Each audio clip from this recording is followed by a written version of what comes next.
Hey everyone! Welcome back to the channel. Today we're diving into something pretty unique, the Canadian-American border right here in Vancouver. Now, if you've ever been curious about what it's like to live just a stone's throw away from the US border, or if you're wondering what makes this part of Canada so different from anywhere else, then stick around. We're going to explore everything from what it's like to cross the border, tips for making the most out of this unique location, and even a few little-known secrets that only the locals know. So whether you're thinking about visiting, moving, or you're just plain curious, grab a coffee and let's take a closer look at life on the edge, literally.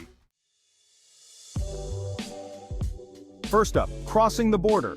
The main border crossing close to Vancouver is the Peace Arch border, which connects to Blaine, Washington.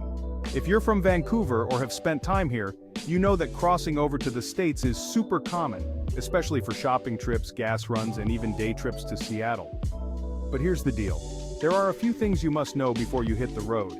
First, make sure you have the right documentation, either a passport or, if you're a Canadian citizen, a Nexus card for faster processing. Second, always check the wait times. They can vary dramatically based on the time of day or season, especially during weekends or holidays. Living near the US border isn't just convenient. It also comes with some unique perks.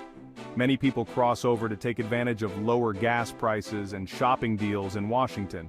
You'll see folks in Vancouver stocking up on everything from groceries to clothes whenever they cross over. Plus, it's only about a 2-hour drive from Vancouver to Seattle, which makes for an amazing weekend getaway. And here's a fun fact. You can even find certain products and foods in Washington that aren't available in Canada, so if you're a foodie or a fan of certain brands, living near the border really opens up your options. Being so close to the border also means that Vancouver has a really cool cultural blend. You'll find a mix of American influence here, whether it's sports, brands, or even accents. And with Canadians frequently visiting the US, there's this awesome cross-border vibe. For example, you'll see American brands mixed with local Canadian ones, and if you're watching sports, there's a good chance people here are cheering for both American and Canadian teams.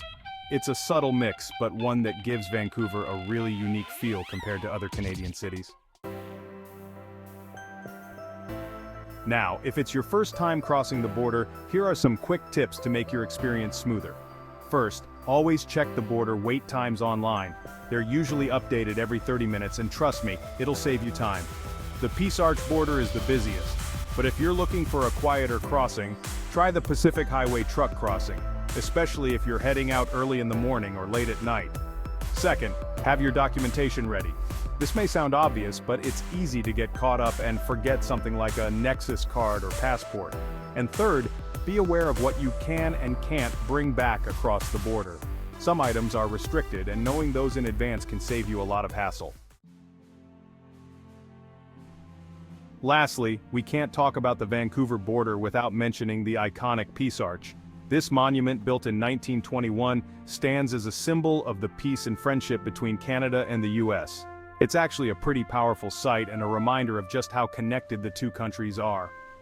Fun fact, the inscription on the Canadian side reads, "Brethren dwelling together in unity," and on the American side, "Children of a common mother."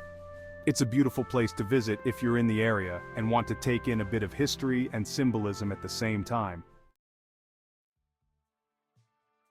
So there you have it, a little glimpse into the fascinating world of the Canadian-American border near Vancouver.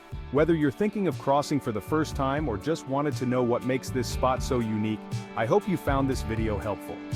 And if you're a local or you've crossed here before, let me know in the comments. What's your favorite thing about living close to the border? Or do you have any insider tips for fellow travelers?